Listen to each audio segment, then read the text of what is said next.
As alterações climáticas já se fazem sentir, mas muitos de nós não sabemos o que podemos fazer ao certo para minimizar o nosso impacto negativo no planeta. De fato, há muito que podemos fazer, como, por exemplo, reduzir a nossa pegada de carbono e reutilizar recursos. Mas também podemos ainda aprender com os outros que estão a dar bons exemplos. Olá, eu sou Regina Ernesto, estou na capital de Moçambique, Maputo. E no programa de hoje vamos conhecer alguns destes casos. Antes de avançarmos muito, vamos aos destaques de hoje. Transformar resíduos plásticos em brinquedos. Converter escritórios vagos para resolver a crise mundial da habitação. Como um gestor de rádio ugandês percorreu 1000 quilómetros por cidades mais limpas. No norte do Ghana, entre o início de julho e o final de agosto, é a época das vacas magras. É nesta altura que os alimentos escasseiam e muitas pessoas enfrentam a fome. A situação agrava-se com a seca severa que atinge a região. Os agricultores precisam então de culturas resistentes e, se forem ricas em nutrientes, melhor ainda. Felizmente, ainda há algumas espigas de milho pérola. É tudo o que Duu tem para alimentar os netos e a si própria. Muitas famílias em Jimbal, no norte do Ghana, estão na mesma situação. Para a próxima colheita, ainda faltam algumas semanas e as reservas estão a escassear. Houve muita seca e as plantações de amendoim murcharam. Algumas de milho também, enquanto o arroz não cresce. No maior hospital da região, o Baptist Medical Center em Alerigo, muitos pacientes estão malnutridos. A Zia Sumaila, assim como metade das mulheres grávidas aqui, sofre de anemia. Seu sangue tem poucos glóbulos vermelhos, porque não come o suficiente. Quando o dia nasce, se tiver sorte, come 3 vezes. No pior dos casos, só uma. Grávidas com anemia carecem de nutrientes essenciais, dando à luz a crianças desnutridas. A saúde de Bismarck, de 2 anos, piorou nos últimos 5 meses. Ele perdeu peso e está sempre cansado. É uma das 13 crianças tratadas aqui por desnutrição aguda.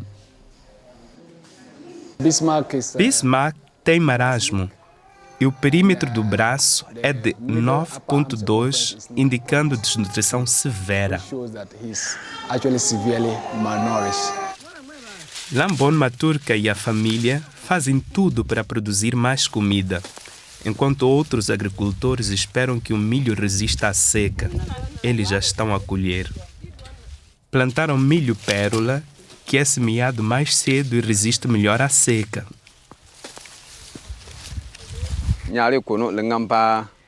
Esta cultura é ótima. Ajuda qualquer família nesta altura do ano. Aqueles que se recusam a cultivar milho pérola estão agora a arrepender-se. Eu dependo disto todos os anos e nunca me falha. O governo do Ghana há muito que promove o cultivo de milho e do arroz em detrimento do milho pérola. Os rendimentos por hectare são significativamente mais elevados, no caso do milho, por exemplo. O país produz cerca de 200.000 toneladas por ano e 15 vezes mais milho. Conforme recomendado pelo governo, Mohamed Adam Yahya cultiva arroz e milho, mas está preocupado devido à seca. Também experimentou o milho pérola, mas como os campos estão em constante utilização, o solo está demasiado esgotado. Tentamos, mas vimos que não é adequado aqui. Por isso só podemos cultivar milho. Até plantamos um pouco de milho pérola, mas não é tão bom para nós, porque a fertilidade já não é como de antes. Por isso, agora somos muito mais exigentes com o arroz, o milho e alguns inhames. Novas variedades de milho pérola podem resolver o problema. Estão a ser testadas no Instituto de Pesquisa Agrícola da Savana, no norte do Ghana. Estas variedades crescem em solos pobres e resistem melhor à seca.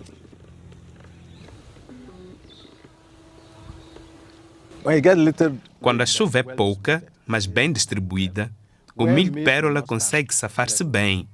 Requer poucas quantidades de insumos em termos de fertilizantes. Assim não dá para pulverizar o milheto.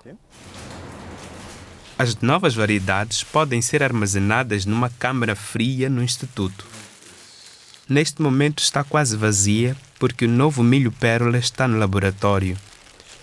Outras amostras já foram enviadas para cerca de 5.000 agricultores para serem testadas. Labon Maturkar e a família estão quase a terminar a colheita do maçango, usando ainda uma variedade tradicional. Em 2 semanas, colheram 600 quilos sem químicos, suficiente para superar a curta época de escassez sem milho. A família pode vender o maçango e focar-se no milho, que precisará de fertilizantes químicos.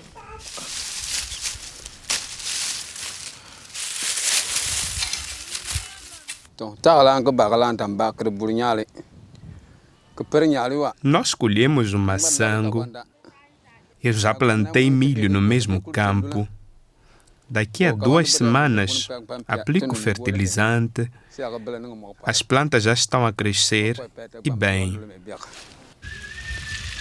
Em Jimbal, Moibir, Ama e outros comerciantes têm agora milho pérola suficiente para cozinhar as tradicionais bolas fritas. É um prato popular e acessível que custa cerca de 5 centavos de euros por bola. São ricas em nutrientes como o ferro e o magnésio. E não é tudo. O milho pérola é saudável, orgânico e sem químicos. É bom para a saúde.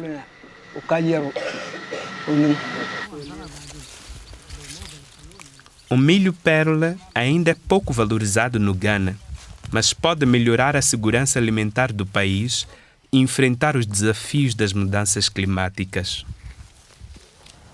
É incrível o que se pode fazer com plástico reciclado. Tijolos, roupas, móveis. E na cidade do Cabo, na África do Sul, uma empresa os transforma em brinquedos infantis. Um ótimo exemplo de economia circular em ação. Vamos então ao Faça a Sua Parte desta semana.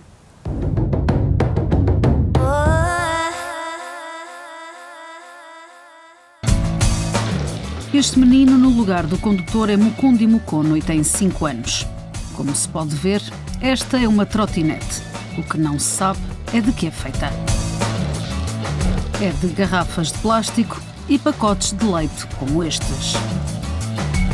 Resíduos que iriam para aterros ou para o mar. A África do Sul gera quase 2,5 milhões de toneladas de plástico por ano. Apenas cerca de 1/7 é reciclado. Aqui, na empresa de reciclagem Taz Plastics, na cidade do Cabo, os resíduos são triturados e transformados.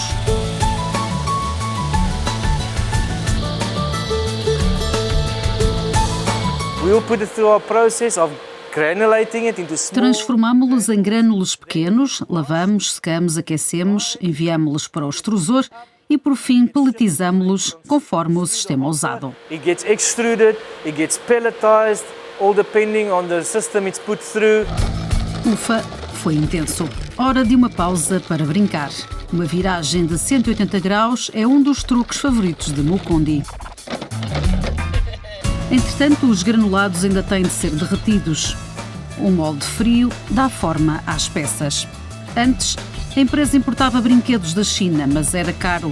Agora, fabrica trotinetes com plástico reciclado e energia solar para economizar.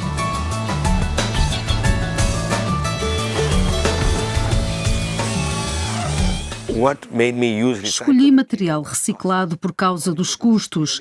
A ideia era tornar o produto o mais acessível possível para o mercado. Os resíduos custam metade do preço do plástico novo. As minhas rodas coloridas precisam de plástico novo para brilhar, mas são 90% reciclado e estou à venda na maior cadeia de supermercados de África. Custos entre 9 e 20 dólares conforme o modelo. O meu design inspira-se nas trotinetes de entregas em cidades sul-africanas. Mukundi não se aborrece há 3 anos a brincar comigo. O pai também está feliz.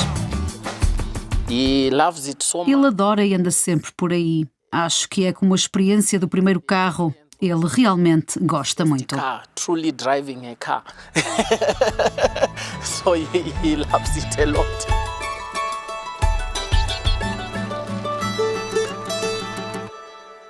Atualmente, muitos edifícios de escritórios apresentam baixa taxa de ocupação. Isso deve-se, em parte, devido ao número de pessoas que trabalham a partir de casa, desde a pandemia da Covid-19. Ao mesmo tempo, há uma crise de habitação em todas as cidades do mundo devido ao aumento das rendas. Uma solução pode ser converter esses escritórios não utilizados em casas. As rendas nas cidades estão a subir. E isto está a acontecer em todo o mundo. Ao mesmo tempo que a habitação escasseia, alguns edifícios ficam vazios.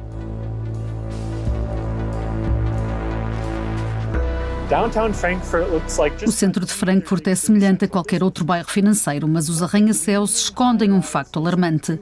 Quase 10% dos escritórios estão vazios. Outras grandes cidades também têm ou superam essa taxa de desocupação. Mas então, por que não se convertem os escritórios vazios em habitações? Muitos voltaram ao escritório, mas o teletrabalho veio para ficar. Nos Estados Unidos, 35% dos trabalhadores que podem trabalhar de casa ainda o fazem e muitos só vão ao escritório ocasionalmente. Espaços vazios, porém, não são novidade. Antes da pandemia, escritórios antigos já eram menos procurados. Há cerca de 10 anos que se verifica uma tendência a que chamamos fuga para a qualidade. Steven Painter, arquiteto de uma das maiores empresas do mundo, dedica-se à reutilização adaptativa.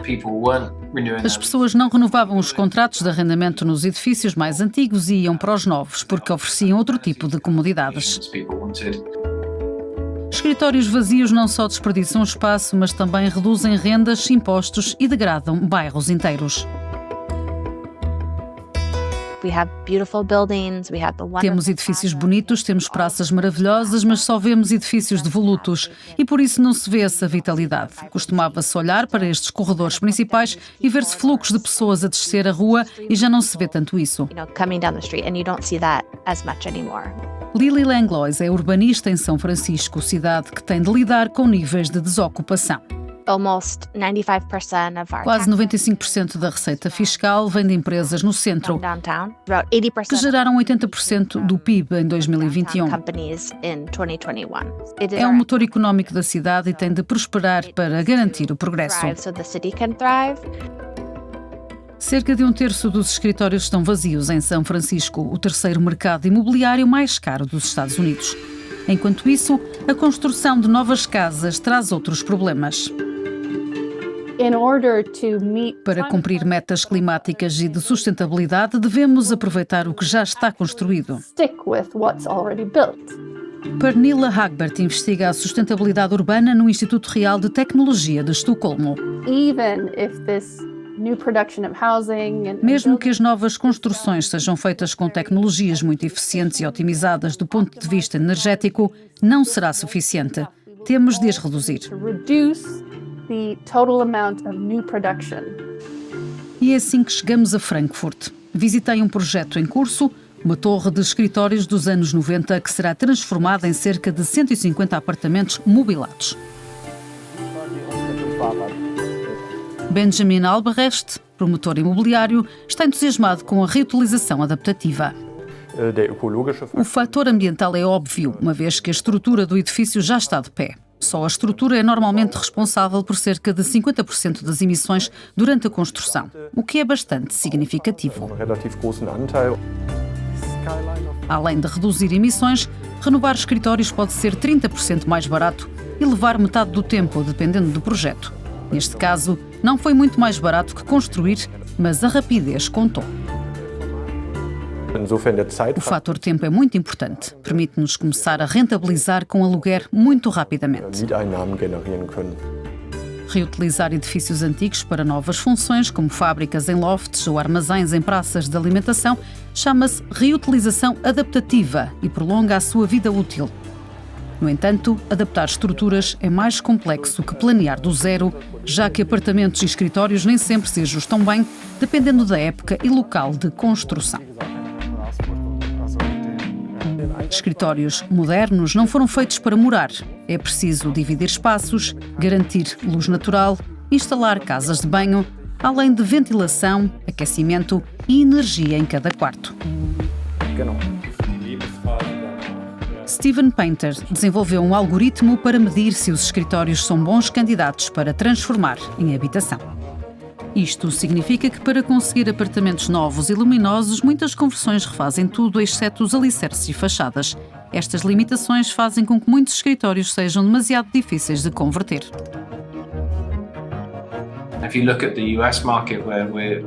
Nos Estados Unidos, há 100 mil milhões de metros quadrados de escritórios. Converter 7% disso em casas poderia criar 6 a 7 milhões de lares.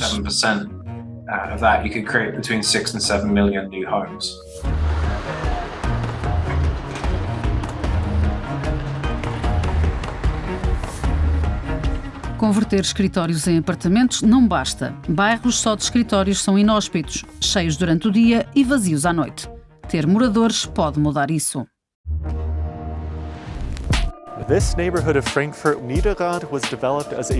O bairro Niederrad, em Frankfurt, foi projetado nos anos 60 e 70 como uma cidade de escritórios. Mas na década de 2000, quase um terço estava vazio.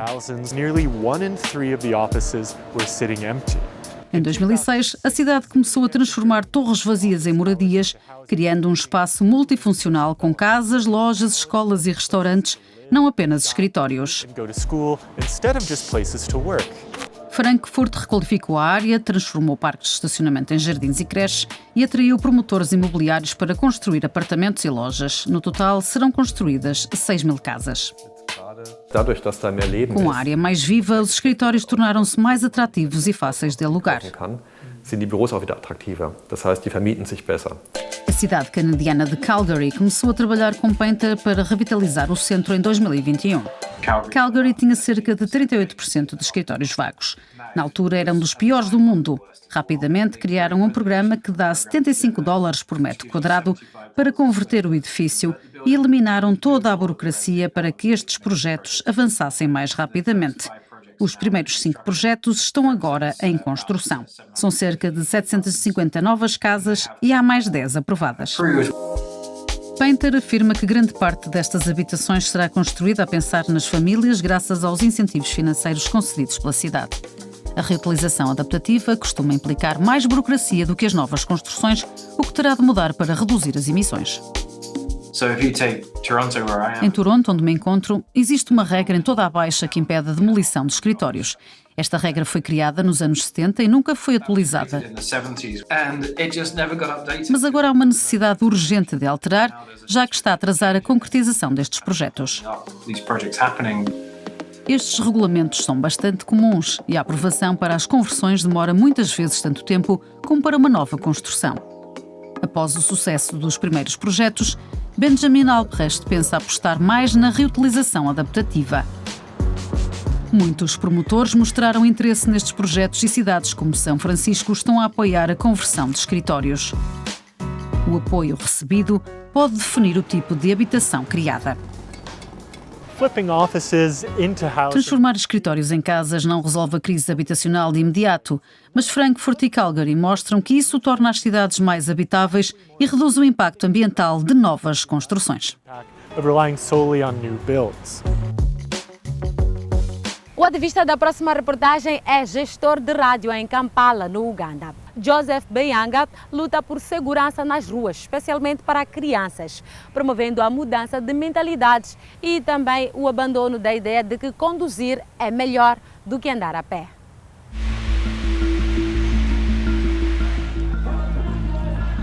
Até 2050, o número de habitantes nas cidades africanas deverá quase triplicar, atingindo 1,3 mil milhões. E o caos do trânsito também aumenta. Carros, autocarros e caminhões estão engarrafados por todo o lado, a soltar fumo do escape. Lagos, Cairo, Accra e Johannesburg estão entre as cidades mais poluídas. A taxa de mortalidade devido à poluição do ar em África é o dobro da média global e é difícil encontrar uma solução. Na capital do Uganda, Kampala, Joseph Bianga está farto do trânsito. Só no ano passado, 1.600 peões morreram em acidentes de viação. Muitos morreram ou ficaram doentes devido à poluição. We have very many vehicles on the road. Temos muitos veículos e a maioria não está em boas condições. Deitam fumos que não são bons para quem anda a pé. A cidade mata as pessoas diariamente. Temos de implementar uma cidade segura para todos. Design a city that is safe for all. A OMS avisa que a qualidade do ar em Kampala não cumpre os limites de segurança. Esta manhã, Joe Walker, como é conhecido nas redes sociais, juntou-se às autoridades locais para promover os transportes não motorizados. As autoridades estão a testar zonas livres de carros. So we felt it wise that if we can... Achamos por bem promover os sistemas de transportes não motorizados e começar a incentivá-los junto da nossa população, explicando-lhes os benefícios. Kind of transportation will become good. Mas da metade da população de Kampala anda a pé e de bicicleta. Isto inspirou as autoridades a adotarem um quadro de transportes não motorizados em 2012. E só 9 anos depois criaram uma zona piloto sem carros. Mas Bianga diz que estes 2 quilômetros não chegam para os 3 milhões de habitantes. Uma das coisas que eu gostaria de ver em Kampala é, logo à entrada do CBD, a zona mais movimentada ser livre de carros. No máximo, vir de bicicleta para a cidade, como estes amigos. É muito seguro para todos, para os ciclistas e para as pessoas dentro da cidade. That is safe for people who are cycling, it's safe for the people who are within the city. Muitos ugandeses associam a condução ao estatuto. Mas andar a pé e de bicicleta não é sinônimo de pobreza. Bianga leva esta mensagem às escolas.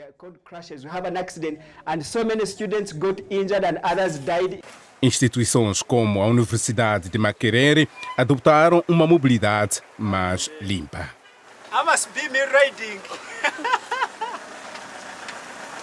Just wish how it would be. Como é que seria se estas bicicletas estivessem na cidade? Kampala seria linda, não estaria a sufocar e não teria o ar mais sujo. Kampala will not be having the dirtiest air. Dentro e fora da estrada, Bianga defende a mobilidade limpa e segura. Como locutor profissional, também. What inspired you to leave other things? Each one of us has got something to do. Todos podemos fazer algo. O que eu posso fazer é sensibilizar para estas questões e deixar que alguém intervenha. And let somebody do the intervention. Em fevereiro, Bianga promoveu uma campanha de ativismo de 220 quilômetros a leste de Kampala. A viagem de 6 dias foi a sua segunda tentativa de percorrer centenas de quilômetros a pé. E houve muitos benefícios para a saúde pelo caminho. Achei que era uma causa interessante para me manter em forma. Dá-me clareza de espírito. Quando andamos, identificamos-nos com as pessoas, coisa que provavelmente não aconteceria quando estamos a conduzir.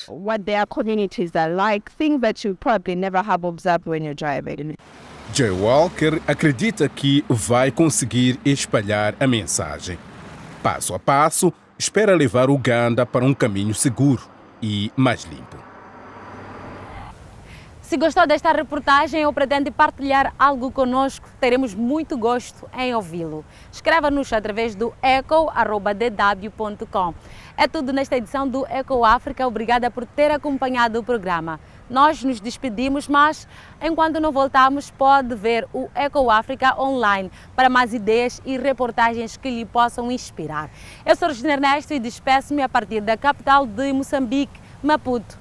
Até para a semana.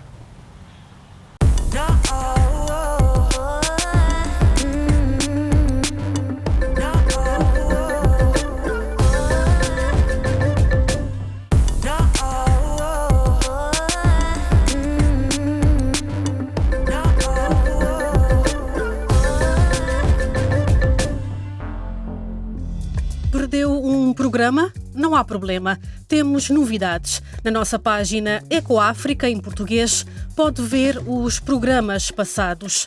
Como posso ter verduras frescas do meu jardim? O que acontece com o lixo que produzo? E como funciona, por exemplo, a energia solar?